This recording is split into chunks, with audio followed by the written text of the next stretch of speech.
meeting ID does not exist, please re-enter your meeting ID followed by pound.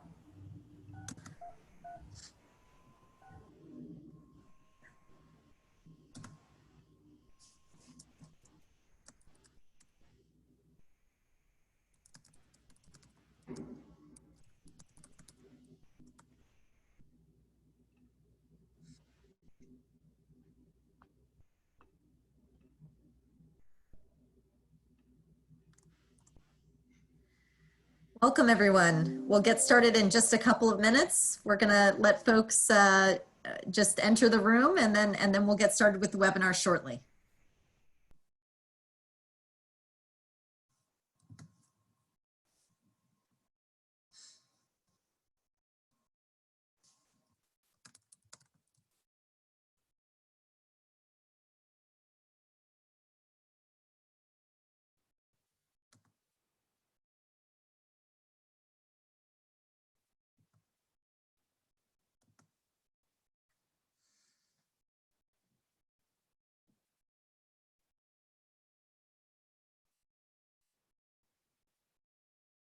All right, it looks like folks are starting to come into the room, so we'll go ahead and get started here.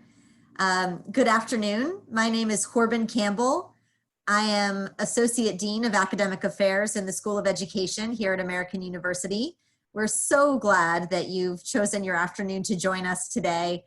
We wish we could invite you personally to campus, but we are very glad to have you in this online space. And we are especially appreciative of educators who are taking their time to, with us, to think deeply about how we as education leaders and educators can best use this COVID-19 time to help enhance our own teaching and learning process, our own professional communities, and of course, that of our students as well. And in this COVID-19 educational time and space, we do know that educators and education leaders need new tools, different tools, and new ideas to continue to foster teaching and learning in both an equitable and an excellent way. And I feel so proud to be a part of the faculty at the School of Education at American University, because this series is brought on to you by the faculty and also supported by the staff as well, to support educators and education leaders in our communities in this endeavor. And we are doing the series every Friday from 3 to 4 p.m. On various topics. Tonight's topic, as you know, is virtual professional and personal learning communities. And we're so fortunate to have Dr. Robert Shand here to discuss this topic with you. Dr. Shand is an assistant professor here in the School of Education at American. He received his PhD in economics and education from Teachers College, Columbia University. I have a special affinity for that connection, given that's also my former employer. He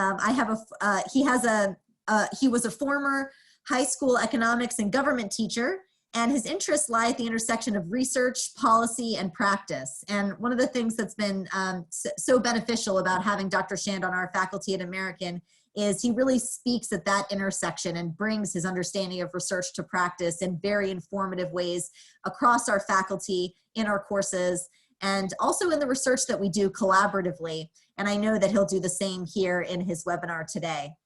His research focuses on teacher improvement through collaboration and professional development, and also on how schools and teachers use data from economic evaluation and accountability systems to make decisions and improve over time. He's a co-author of the 3rd edition of Economic Evaluation in Education, Cost Effectiveness and Benefit Cost Analysis, and he has several publications, including in the American Journal of Evaluation, Educational Evaluation and Policy Analyses, and the Journal of Research on Educational Effectiveness. And so for all these reasons, we're very fortunate to have an expert among our midst to talk to you about this topic. But personally, I will also say that Rob is a colleague that thinks deeply about how to use collaboration and how to leverage our own professional community in the School of Education at American. So certainly he's doing a lot of this in practice for our own faculty. And I hope you all enjoy this time with Dr. Shand, and I will pass it off to him at this point. Oh, I did want to mention one other thing, which is that we have disabled the chat function for this webinar. But if you do have questions for Dr. Shand, he'll take those questions through the Q&A function. So at the very bottom of your screen, you'll see right next to the chat, the button that says chat, it's in between participants and chat, you'll see Q&A. And if you have any questions for Dr. Shand or have anything that you'd like him to respond to, you can reach him directly through that Q&A. And now I will pass it off to you, Dr. Shand. Great. Thank you, Corbin. And thanks very much to our co-hosts who are helping to run the webinar, and to those of you who are joining us this afternoon. I really look forward to spending some time with you this afternoon, and hopefully sharing some things that are useful. I'm going to talk for just a minute about sort of the plan for the hour and how I was thinking of structuring this, which is pretty informally. But first, I wanted to just sort of share a little bit about how I came to this work, and how I came to teacher collaboration being a focal point of my own research and my work as I transitioned from being a K-12 teacher into higher ed. And I'll share one story that I think really motivates what I'm doing here. Is I was as Corbin mentioned, I was a high school economics and government teacher, and I was a member of the school's leadership team. We had a curriculum and instruction committee, and we had a data retreat as sort of the heads of the different departments in the school met with the principal and other school leaders to kind of go over our goals and sort of do some needs assessment and things like that. And one of the things we had done is we had done a fairly informal, now I guess it would probably be something I would be embarrassed by as a professional researcher, but I think for our purposes it was really suitable, a survey of all the teachers in the school. And one of the things we asked them was, what do you do when you have an instructional problem that you don't know how to solve? Your students are struggling with some concept or material and you can't seem to get through to them, or you have one kid or one subgroup of students in your class that you're really sort of struggling to reach for whatever reason. What do you do? And there were lots of great and interesting and thoughtful answers, but I think my favorite that really stuck with me over the past, I won't say how many years, was a teacher, the same teacher gave a three-part answer, which was cry, pray, and go to Calavini. Calavini was Adolfo Calavini. He was an English teacher in our school, and he still is actually. He's in his 80s now, but he's a retired priest and missionary, and just a kind of just extraordinary sort of fount of wisdom when it comes to teaching English language learners. And I think it stuck with me because of the power, not so much, we won't get into anything faith-based and talk about the power of prayer, but rather the power of the sort of opportunities to share wisdom and share experience and share knowledge and share practices. And it really got me thinking a lot as a high school economics teacher about the fact that I was teaching in New York City. There are 80,000 teachers in New York City, 1.1 million students in the public schools. And that meant there were literally hundreds of people doing the same job that I was doing, but I was in a small school and I never once met any other of them. And I thought that there was just so much missed opportunity for building really productive and meaningful kinds of professional relationships for all sorts of things that we'll get into in just a minute. And so that, combined with my interest in economics as a discipline and some other ideas about ways we could use research and policy and kind of bridging, as Corbin said, research and policy and practice to make schools and teachers more effective and help kids. Though that really kind of motivated me to get a PhD and now work in higher ed, where I have the great opportunity to both teach and do research. So the way I thought I'd structure this is fairly informally. I didn't make any slides because I didn't want this to all be kind of me just sort of dumping information on you. And we'll see in just a minute some, I think I would imagine that some folks are really feeling actually, if anything, actually a sort of deluge of information, and what is needed more than necessarily more resources is a way to think about or organize the many resources that are out there and are available, which hopefully I will sort of help to start to provide that for you. But I was thinking I would sort of somewhat informally talk through 4 themes, spending about 5 to 10 minutes on each of the themes, where I will share some ideas and some high-level thoughts and some findings from the research related to each of them, along with some very concrete hands-on like strategies or resources or tools or tips, trying to keep it very practical. And then during this time, I'd really like it to be interactive throughout. And if you either have things that you want to share with me and with the group that along related to the theme that we're discussing, that has worked particularly well for you, then I would really like to see that, and would really appreciate it if folks in the who are attending the webinar were willing to share strategies and resources and tools and other things, or if this is an area that you have particularly struggled with and really want more and have follow-up questions, or really want to talk more or dig deeper into some of the specific themes that we're discussing, then I really would love to see that as well. Given the sort of technical setup here, the easiest way to do that is, I think, to put it into the Q&A, even if it's not a question. Like, even if you want to say, hey, everybody, here's this software tool, or here's this great website, or this is a great clearinghouse for research and evidence-based practices in this area, whatever it is, and then I can share that with the group. And so that will do for about the next 30 minutes or so, until about 3:30, 3:40, and then I wanted to leave the last 20 or 30 minutes for more sort of open discussion and Q&A around sort of, again, what is really working well for you in terms of different ways of connecting with your colleagues, different ways of sharing resources and best practices and strategies. How are you sort of cutting through, I think, a lot of the sort of noise that's out there. I think that's one of the big concerns, is that actually there's a lot of stuff there for teachers, a lot of things that have been made available for free as well. Also, lots of people who are trying to sell you things is another angle.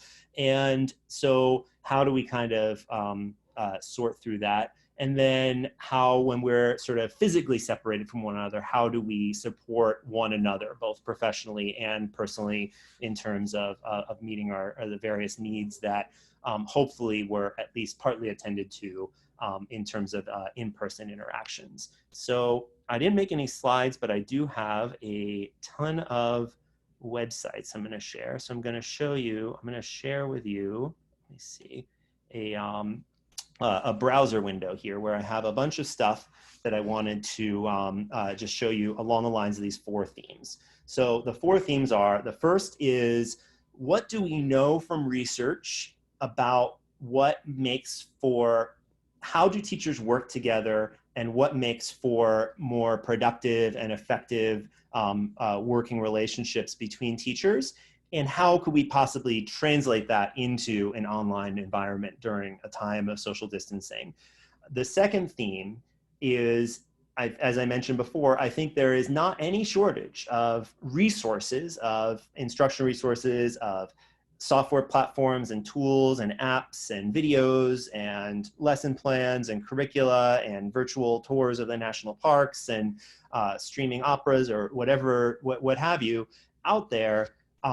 Where do you go to sort through it? Where do you go to begin to think about how to make sense of it, how to choose the highest quality, most research and evidence aligned resources and strategies that are going to be aligned with what your students, what your kids need, and how you could be most effective at helping support your students during this time, especially because I do think that pointing to best practices and evidence-based strategies is one of the most effective uses of collaboration in general, sort of when we're not in a global pandemic. And so how do we do that at this time? The third theme is thinking about the present moment, and then also moving forward as we hopefully transition, with our fingers crossed, through the summer and the fall, back to some semblance of normalcy. How do we think about some of the leadership and policy questions? And again, this is another major theme of teacher collaboration, is both distributed leadership within schools, teacher involvement in policy, with a particular focus on equity and a particular focus on meeting the needs of our students, especially our most vulnerable students, some of whom have issues with lack of access to technology, that we have students with disabilities who have special needs and supports that they may or may not be getting. We're going to have students who hopefully return to regular classrooms in the fall, but may be behind, have lost months of learning, and what kinds of supports, what kinds of resources, what kinds of strategies from a leadership and policy and resource perspective do we want to have to support those students. And then the final theme is around self-care. And that is that communities of practice, professional learning communities, collegial interactions with our colleagues are not just about sharing resources and strategies. They are not just about pedagogical approaches, but they are also about relationships and building community and those kinds of different kinds of supports that having both a personal and professional network of colleagues can provide us that we may be missing at this time. And so what are some ways we can connect with colleagues? What are some ways we could support one another? And what are some self-care strategies we can use as well when we may be sort of longing for more of that human connection? So those are the 4 themes. I spent more time talking about what they are than I'll have sort of getting into the themes themselves, but we will see how far we can get. So the first thing, I don't want to really bog this down. I could talk for the hour plus, or if you want to read my dissertation, you can read 200 pages about teacher collaboration. But this is a fairly good summary from 2015, so fairly recent, of the state of research on teacher collaboration. So if you are interested. And I think there's probably, I'll follow up with Emily and Ashley, but I think I can send around or make available like a sort of handout with links to all of these resources as well that I'm going to be sharing here. But this is a review of what we know from the research about teacher collaboration. And what is teacher collaboration? What is teacher collaboration used for? What are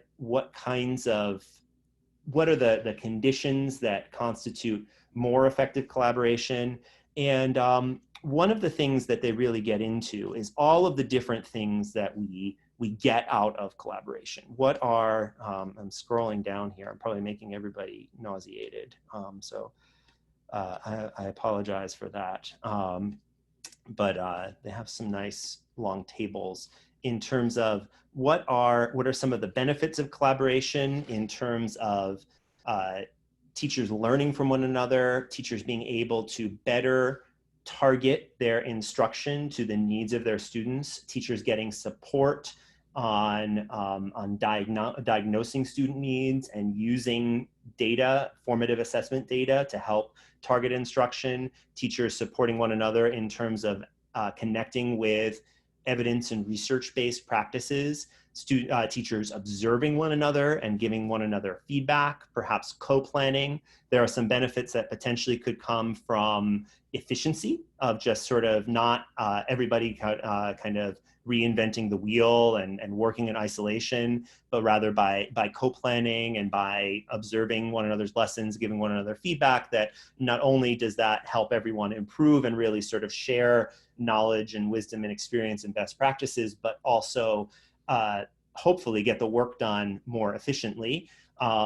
It could also be ways to teach specific skills. At this time, I think probably the biggest one that comes to front of mind is using different kinds of technology tools like video conferencing platforms, Google Classroom or Canvas or other kinds of learning management systems that different schools and districts are using, kind of connecting with an expert, Google Docs and other kinds of collaborative tools that you could use both to collaborate with your colleagues and then also might be using to connect with your students and working together on your students producing and revising and editing their work and giving them feedback on their work. So that's another major area. And then there's some more intangible things like sort of shared and distributed leadership, building school community, sort of building shared values and norms and goals, building those kinds of interpersonal relationships that can really help make you feel less isolated, make school a more pleasant place to come to work, things like that. And then collaboration, we know, can take a really wide variety of forms, whether it's a formal, like you probably have a series of meetings, of different kinds of grade team meetings, departmental or subject area meetings, maybe some sort of purpose-specific meetings.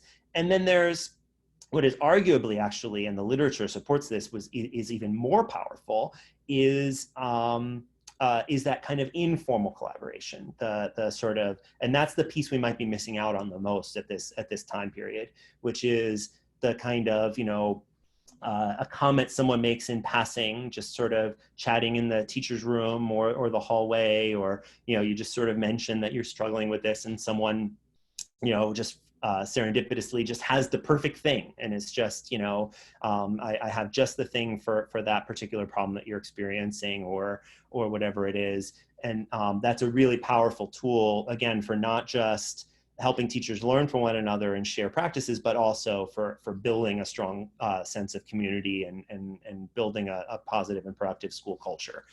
So I'm going to pause for a second and ask again for folks to put into the Q&A, which no one has done anything yet, but if you could, if everyone could put in, what are the those kinds of collaboration that I listed, whether it's the sort of goals or purposes or benefits of collaboration, or more sort of the types, formal versus informal, different kinds of structures, that you tend to find most beneficial, that you have found have translated the best to an online environment, and maybe where you feel like you're missing the most right now. That, and maybe if you came to this webinar with a specific purpose in mind, what are the things that you really feel like in this time period that you're not getting as much as you used to, or would like to see more of, or would like to spend some time discussing? What are some possible strategies or ways of getting that or building that kind of community in an online setting? So I will pause for a second and ask folks to answer any or all of the above questions. Again, what's most beneficial of what I'm listening, and did I miss anything there? Secondly is what has worked for you online, and then third is where would you really most like to see more help and support?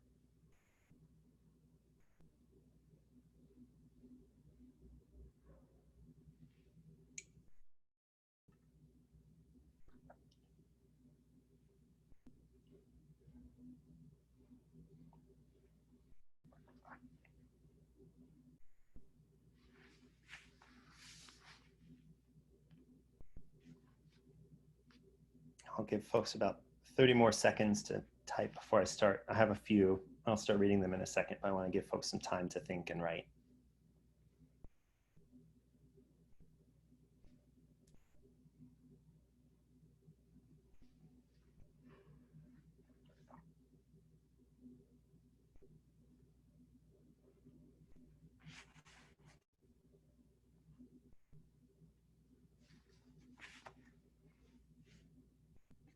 Yeah. So yes. So the way this works is let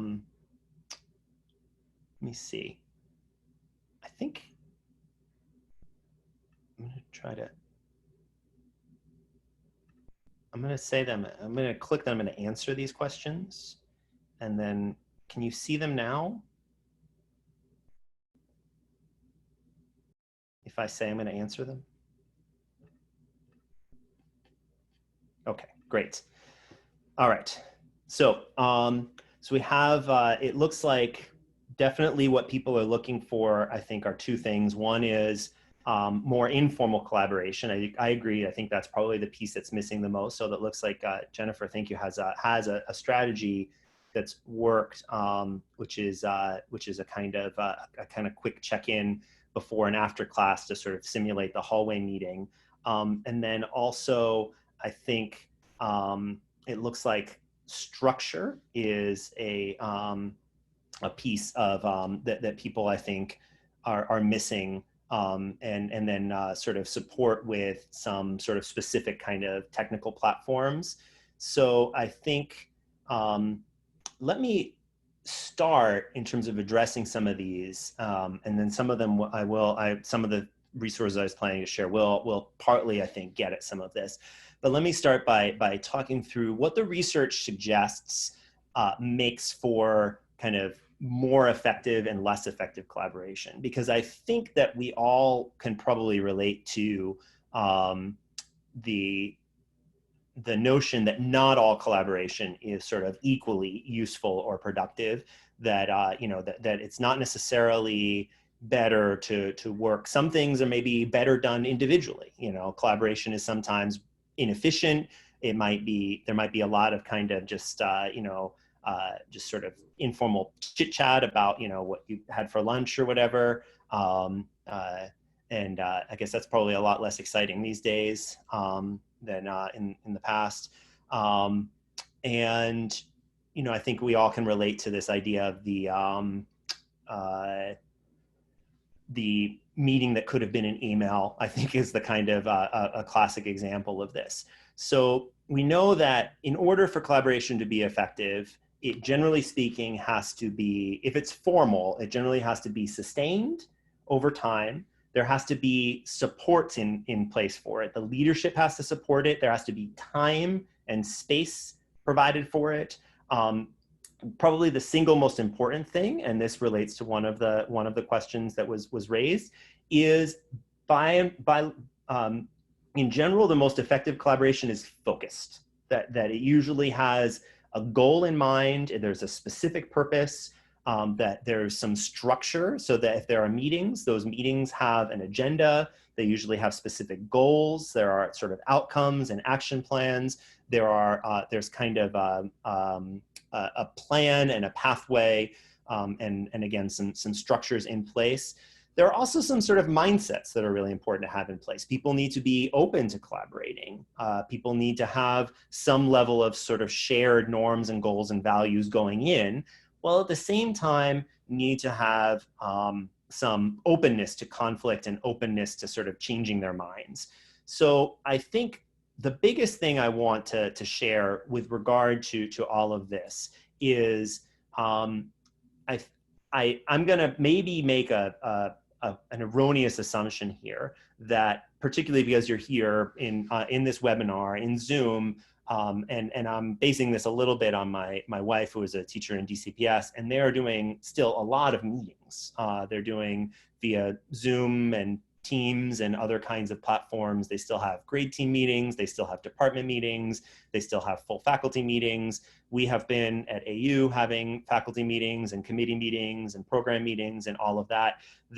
I don't know that the answer is necessarily more meetings, or that people are necessarily struggling with, how do I use Zoom or Teams or Google Hangout or whatever it is to set up a video conference and meet. I think that if that is, then let me know, and we can kind of connect you with resources and things like that to help with that. But I think that piece is actually pretty covered. And if anything, people joke around about how they're zoomed out, that people actually have been having lots of Zoom meetings. And so I think the takeaway I want to give from this piece, this is the first of my 4 buckets here, is that collaboration doesn't necessarily have to mean meetings. That there are a lot of different ways to collaborate and share ideas and connect with people, some of which may be more suitable for your purpose than necessarily just setting up another meeting. So I would really advise folks to be really, number one, thoughtful about what is it that you're trying to achieve with a particular kind of collaboration. Do you want more informal collaboration? Do you have a particular goal in mind? Do you want to set up a professional learning committee? Do you think that there, or community rather, sorry, I'm in higher ed mode, where the answer to everything is a committee. Let's create another committee. Is there a particular need in your school for your students that you feel like isn't being met, that you want to gather a group to brainstorm around?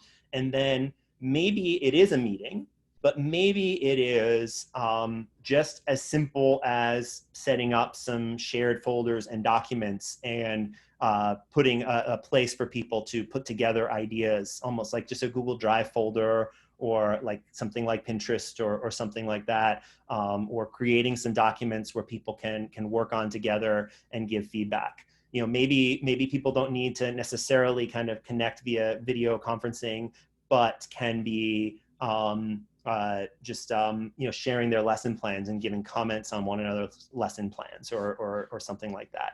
So to that end, I want to show a couple of things, some of which you might be familiar with. So TESS is a British, it is a commercial resource, but they have some free stuff, including they have a bunch of resources available. So some of which are free, some of which cost money. So there is a little bit of like an teachers paying teachers kind of flavor to this, but it also has places for community.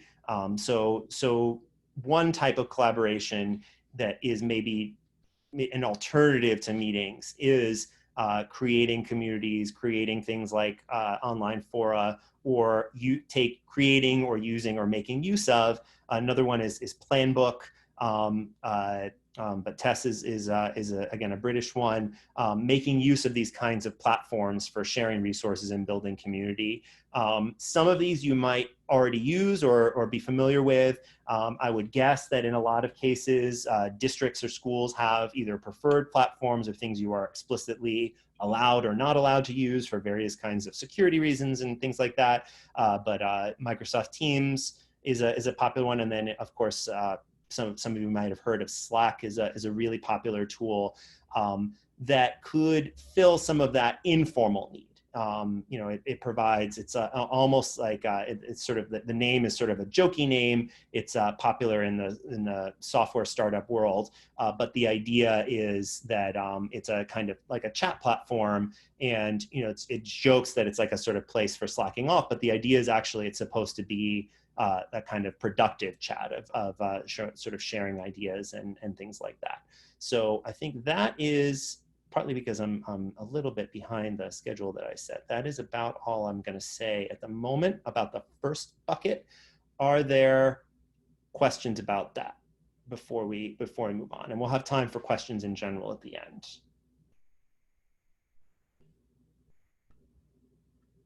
I'll pause a second.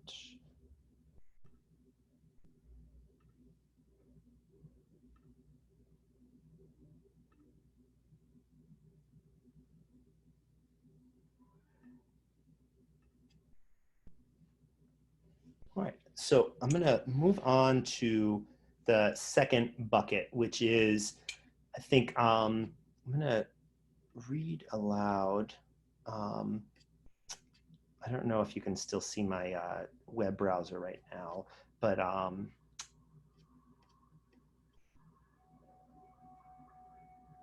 or I switched to some notes to myself. But I want to read aloud.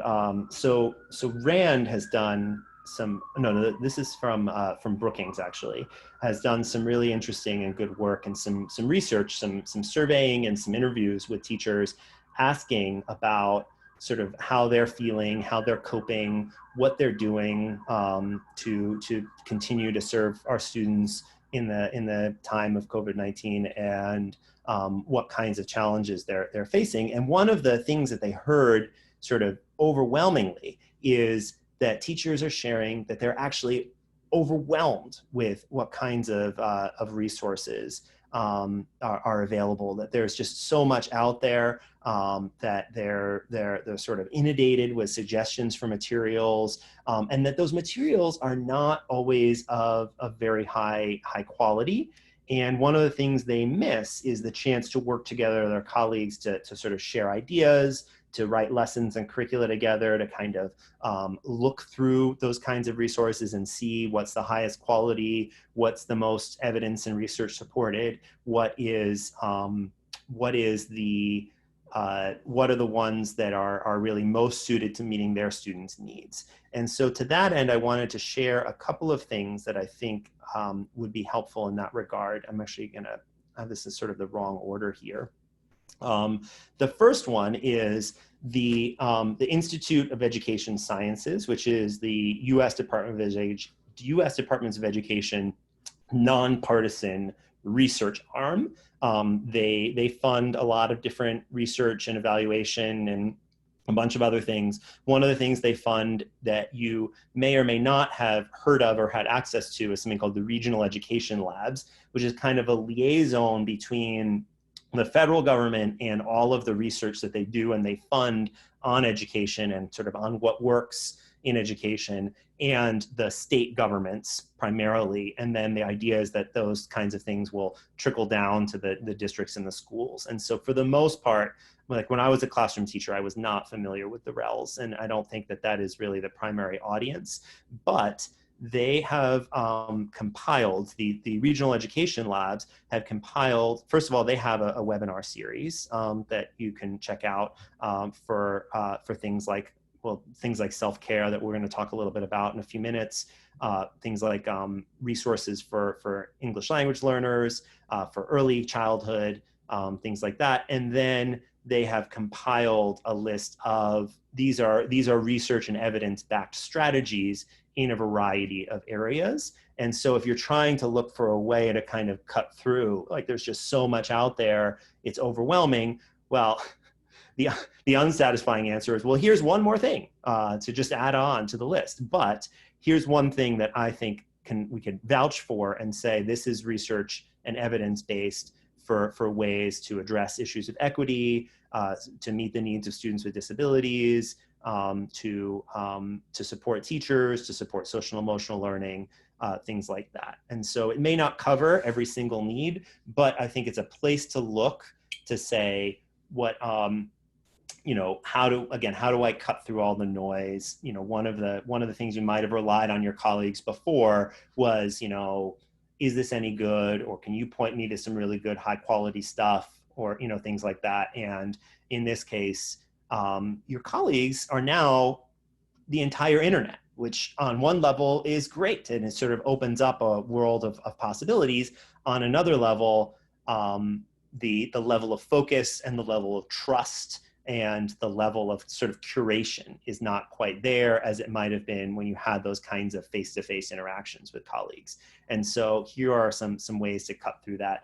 Another suggestion that I saw, this came from some researchers at RAND, a think tank, was to think, I'm going to say one thing and then I'm going to contradict myself, and then I'll come up with a sort of synthesis at the end. So I'll be like an 18th century German philosopher for a moment and say that one possibility is to really keep in mind sort of instructional coherence as a way to kind of, again, to sort of help decide what's going to be most useful, what's most productive, what's high quality, what's research and evidence-based, is to think about, well, what are the standards, what are the goals, what's the curriculum, what's a kind of logical sequence, and really kind of stay focused on what your students really need. And I think that can really help to keep yourself and your students and the work organized and be a sort of heuristic for evaluating whether something is really a good fit for what you need or not. The second thing that will contradict that is to say, I'm reluctant to use terms like sort of a silver lining or things like that around what is really a horrific event that has had a really terrible toll on folks' lives in many ways. But I think one way we can translate this into kind of an opportunity is to say, we are actually, be easy on yourself, be gentle with yourself, be gentle with your students. Do not worry. Don't worry about the standards or the curriculum. In almost every state, if not every state, the standardized tests have been canceled. And this is an opportunity for some freedom and some exploration, and to let you and your students kind of maybe deviate a little bit, go deeper on a topic that really resonates with you and your students and things like that. So I'd say use the curriculum if it's helpful to you, to stay organized, to stay focused, as a way of organizing this overwhelming amount of work in terms of translating into a world of distance and online learning. But if it's not, then I'd say, use this time with your students as a way. I'm gonna get in trouble for saying this. Like, I don't know. Don't tell any of your like supervisors I told you this. But use it sort of for some freedom to dig deeper and to explore more. So to that end, a couple of other things I wanted to share before we move on to the third bucket is here are some resources from Stanford University. Some of them are about the Bay Area, so that's pretty specific. But this is just ed.stanford.edu/COVID-19. But they have a lot of remote learning practices. They have some things for different age groups. They have some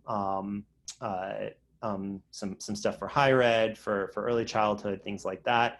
And then one of the things they've linked to is this Google Drive, which is teachers helping teachers. And that is, this is, for example, a high school resource list of resources. And so again, I gave you the sort of the warning or the pitfall that that there's just so much out there, so many things out there that it could be overwhelming to wade through. But at least this is all in one place, organized by topic, by subject area. There's the tabs with the different subjects underneath, and then types of materials, and then some information about it, including some notes about it. And so if, for instance, as I said, you choose to go the route of, instead of being sort of too tied to the curriculum, dive deeper, then this is the kind of thing you can look at along with,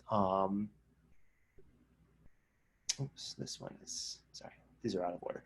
Along with some resources from National Geographic is another kind of vetted, high quality resource. I think probably primarily for science educators, to some extent for social studies as well. But there are some places you can go. So I will pause again for questions, comments, and I see I have a question here.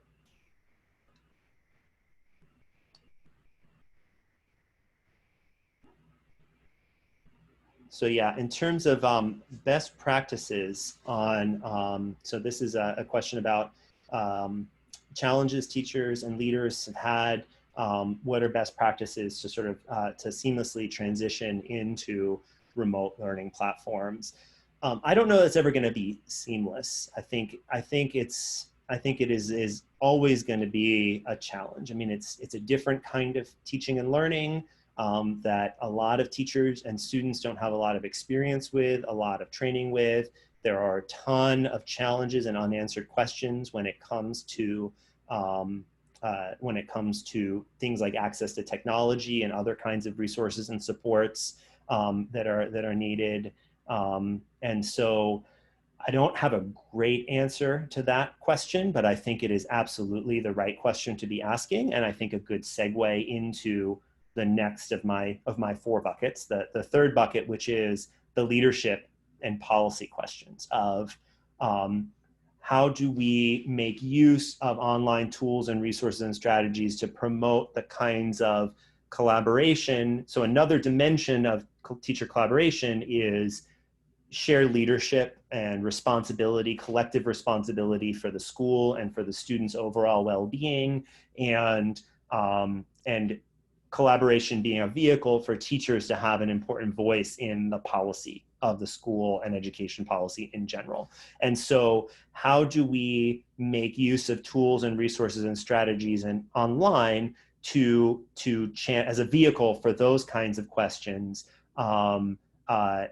in the current time? And so this relates to the question about transitioning to online learning, and then what comes after in terms of how do we help students catch up and things like that. So a couple of things I would suggest there. One is to take advantage of broader networks of teachers. There's things like Educators for Excellence or Leadership for Educational Equity. Those are two that have a little bit of a particular lens. Particularly the second one is linked to Teach for America. So they have a particular perspective. But there are online communities of teachers nationwide that are part of sort of building teacher advocacy and teacher voice and sort of amplifying teacher voice in questions of policy. A second thing is, this is, I think, another way of maybe of the flip side of something like E4E or LEE, which is the teachers' unions are obviously a really important voice for a place for teachers to, not just within a particular school or district, but their whole reason for existence is to sort of for teachers to build community and to sort of build and share one teacher voice. And so here's an example of the American Federation of Teachers, one of the two major unions in the United States, the other being the National Education Association. And they're also sharing resources, but then they're also sharing tips and gathering teachers for the purpose of advocacy for how do we support our students during this time and then after this time. Then I wanted to share, this is a piece that Chalkbeat put together where they interviewed several different researchers across different academic and non-academic institutions who shared sort of policy ideas of what will it take to help support our students' many needs after, well, coming back. And I think two of the biggest ideas that I have seen or heard, one is, and I think we've seen murmurings of this potentially happening in a number of places, is that if we end distance learning earlier and start sort of summer break, then to extend the school year or school day for all or for some students, especially if we're going back into a blending learning kind of environment, to give students time to catch up. Probably the best idea I've heard, although it's an expensive idea, it's going to be a real fiscal challenge. So I'd say if only one thing comes out of this, I'd say absolutely use your advocacy voice to the federal government to give more resources to the state and local governments that do not have a lot of fiscal capacity right now. The US government is practically borrowing money at negative interest rates. We should not be worried about deficits or debts right now, but states and local governments are very fiscally constrained. They have balanced budget laws, and they are going to be really hurt by dramatically declining tax revenues and huge expenses related to COVID-19, which means that there are threats of huge cuts to state aid to schools. I don't think that's really going to happen. I think that states are really threatening that as a bargaining chip to convince Congress to act, but Congress needs to act to give them resources to prevent those kinds of massive budget cuts, because we don't need, for economic recovery and to support our students, the last thing we need right now is cuts to school funding. We need more resources to provide students with extra supports to help them make up for the lost learning, with the most important thing probably being, the most effective thing would be one-on-one tutoring for our most needy students, but that's the most expensive strategy. So those are just some thoughts, and again, some resources there. We're running low on time, so I'm going to quickly jump and briefly talk about the final component that I think is, well, it's not the final, it's the final one I'm going to talk about today. There's a bunch more in terms of what teacher collaboration does, again, the forms it takes, the different benefits it has, and how can we harness that online. But one of them is it's this sense of personal connection and relationship with our colleagues. And that is going to be really hard to simulate online. The one thing I would say is that for ourselves and for others, probably one of the best things we can do is to reach out to our colleagues and just show empathy, to take that little bit of risk and extra effort for that kind of outreach, to check in with one another, whether it's just a quick email or just a sort of informal video chat or things like that. But just, I think that is a way that we fulfill our own needs to connect while also kind of supporting our colleagues in doing so. But I think it also puts all the more kind of onus on this issue of self-care, and the Morningside Center, which is, Corbin mentioned our sort of mutual connection to Teachers College. And Morningside Center, I think, is not formally connected with Teachers College, but I think there's some relationships there, and it's in our old neighborhood in Upper Manhattan.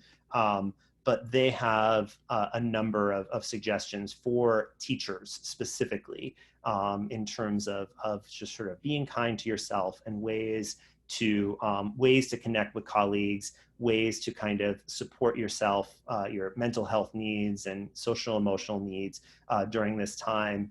And I think it's a little bit cheesy, but I think that one final thing I'll share and then open it up for sort of general discussion for our last few minutes is I think some reframing is really helpful here to say, let's not think about social distancing, but rather let's think about it as physical distancing. And what are ways that we can still maintain that social connection, even if we are physically distant? So I think that is where I will stop. And I apologize that I went on a little longer than I intended, but we still have some time for questions and discussion. And just to kind of get us started. So yeah, I think I will read the questions, but just to get us started, I had a couple of things. So I think this is a little bit of reframing of what I asked at the beginning, but to kind of get the Q&A started, I want to ask the group sort of what specific things have you done, you yourself or your school or your district to remain connected, and what's worked well? Are there things that, whether it's strategies or tools or resources or some sort of evidence-based approach that you have tried and taken up specifically during this time that has worked really well that you'd like to continue doing afterwards? And then again, where is it that you most need help or support or still have questions, things that you'd like me to try to address, or if I'm not able to address sort of in the moment, that we could follow up afterwards, hopefully. So those are some sort of just conversation starters, but again, if you have sort of general questions as well, please share those as well.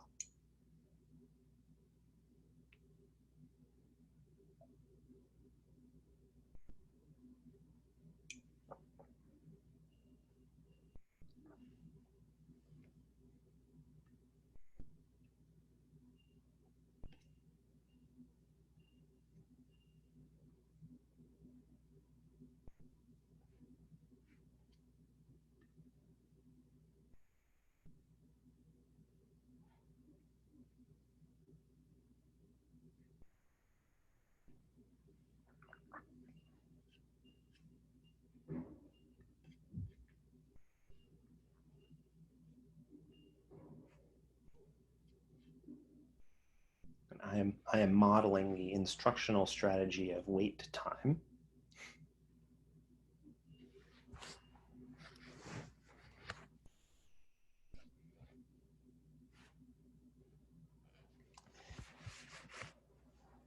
Yeah, so so a question did come in of how can we engage in the community somebody who is traumatized during this time, and somebody who might have experienced a personal loss, someone who might be ill themselves, someone who might be really coping with anxiety or other kinds of real mental health challenges during this time. And I think probably the best way is to think about broadening our communities of practice beyond just teachers. I think we want to be thinking about kind of levels of people's needs, of a sort of hierarchy of needs, and then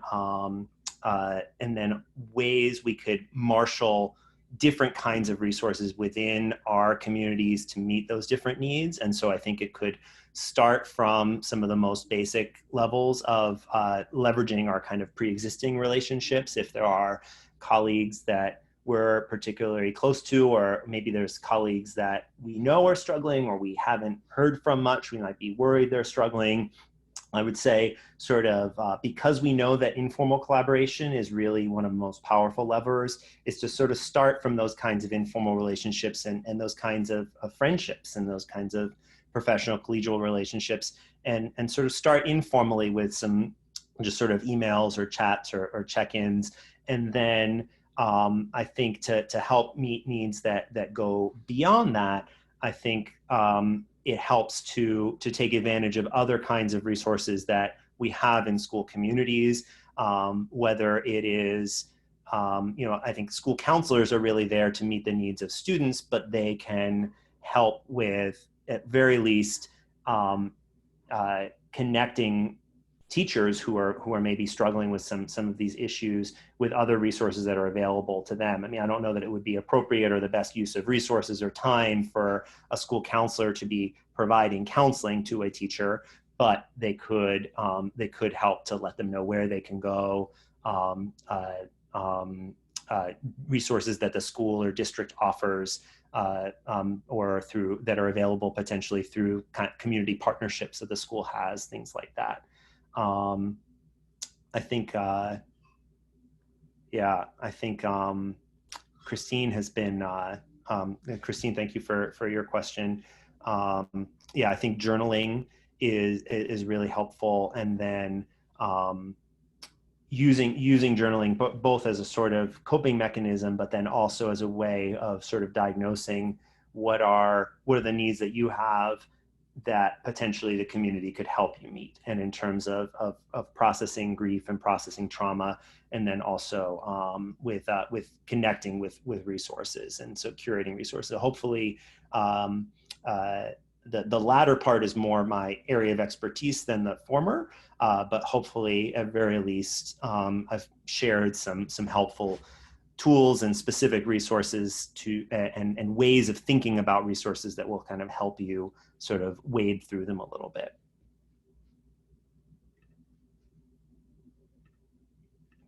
I have time for one more question, but if there's not at this time, I think Corbin has a couple of very quick closing remarks, and I will also say I can follow up.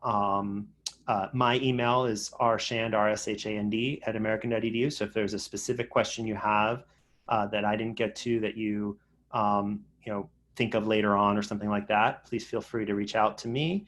And I will also follow up with sort of the staff members who are supporting us. Thank you again for that.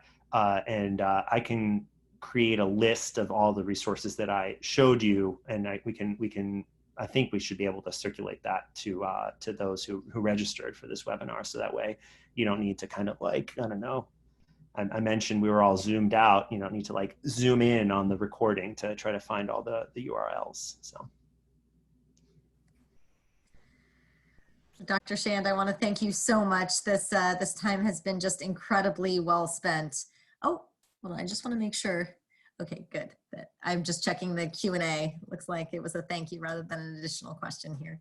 So I just wanted to thank you so much. I have learned a great deal, and one of the things I deeply appreciate you, Rob, is your ability to pull together research and really sort of practical orientations, your rational mind with the human side of communities and people, and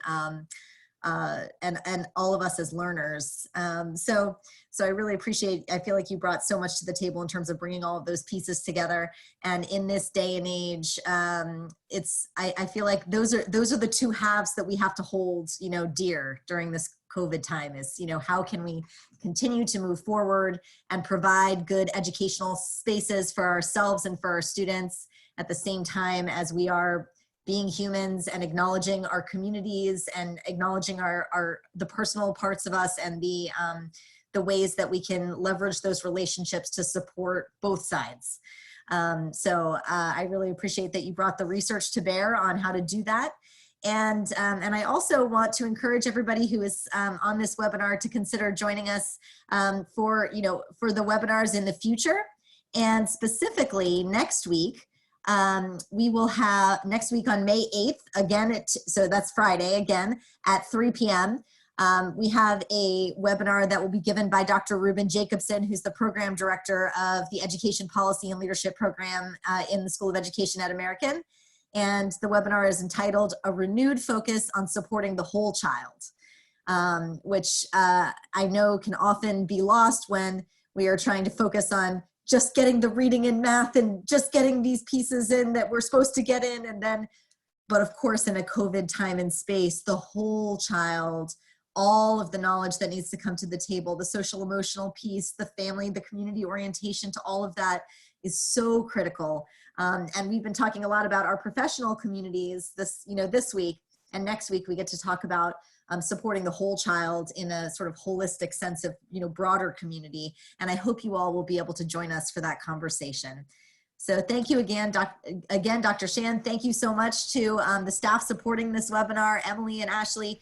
Also to our person who's doing closed captioning for us, Michelle, as well as for all of the people who have joined this call, the educators who are thinking deeply about how to support their own communities. So really appreciate you being present with us this afternoon. And thanks again. Thanks, everyone.